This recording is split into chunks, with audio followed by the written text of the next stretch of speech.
سعيدين بتواجدك معنا. سأطرح عليك بعض الأسئلة فيما يتعلق بعملية السلام في اليمن. سؤالي الأولي، في الآونة الأخيرة شهدنا تطور إيجابي في المسارين السياسي والعسكري وإن كان في حدود ضيق. من وجهة نظركم هل لا زالت التنازلات من قبل الأطراف المتنازعة لا تصل إلى الحد المطلوب؟ وما الذي يلزم للوصول إلى مفاوضات بناءة؟ Thank you very much.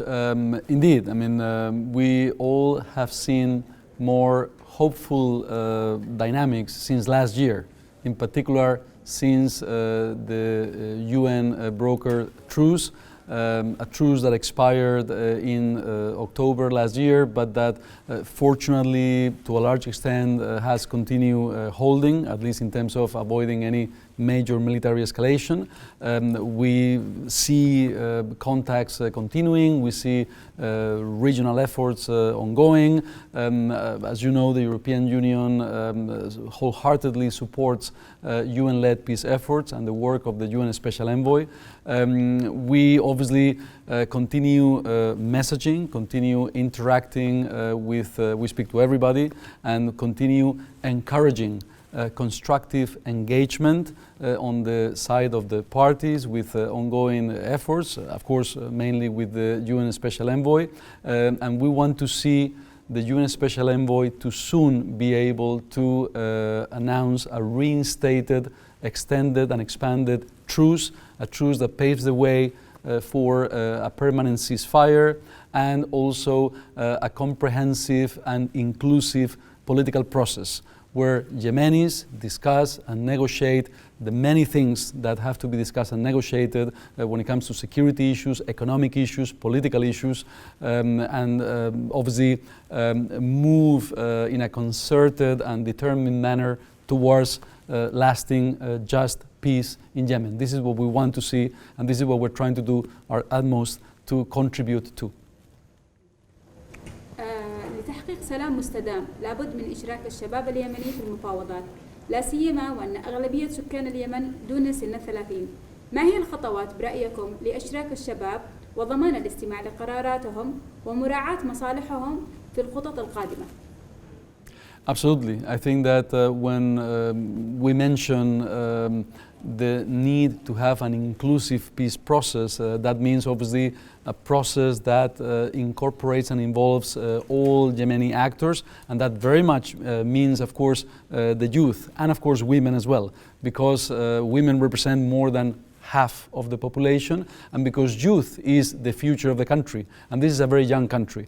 We're trying to do this also in different ways, of course, by supporting the efforts of the UN Special Envoy to have an inclusive process, also by supporting civil society. We support, for example, young mediators that are very active at local level, and of course we try to encourage the political actors to have more women and more youth included in their delegations, in their teams that are following and discussing and eventually formally negotiating all these issues.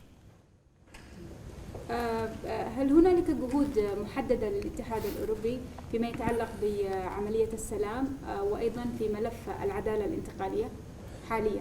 Well, we are heavily invested in Yemen across the policy board, from humanitarian issues to diplomatic and political. We try to use all the tools at our disposal to support, again, UN-led peace efforts, to support inclusiveness and inclusivity in these peace efforts. And we try to do it by messaging to the parties, by trying to encourage constructive behavior, as I was saying before, but trying to encourage the involvement of all actors, the involvement of civil society, the involvement, as I said before, and this is very important, of women, of youth. So all the tools in our toolkit, which is quite comprehensive, we're trying to use for the purpose of lasting, comprehensive, sustainable and inclusive peace in Yemen. ما هي كلمتك أو رسالتك التي تحب إيصالها للمجتمع المحلي في اليمن في ظل هذه الجهود، سواء كان منتدى اليمن الدولي أو بعض التحركات التي تسعى للسلام؟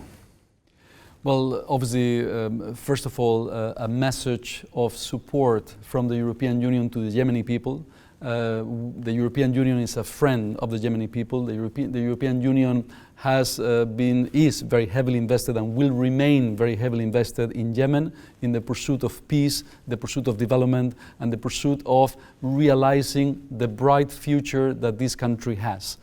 So you can count on the European Union to continue supporting all your efforts. And of course, a message also to the political actors, a message to the parties. Very, very important to engage constructively with ongoing peace efforts, to engage constructively with the UN Special Envoy and his proposals, and of course to avoid any unhelpful acts. I always mention this in some of the discussions that I have with some of the key political actors. The time now is not for blocking things. Is not for restricting things. The time now should be one for unblocking, for facilitating trade, for facilitating movement, for facilitating the normalization of life in Yemen. And this is very much our plea to everybody and our message to the Yemenis. And we will continue supporting all of this.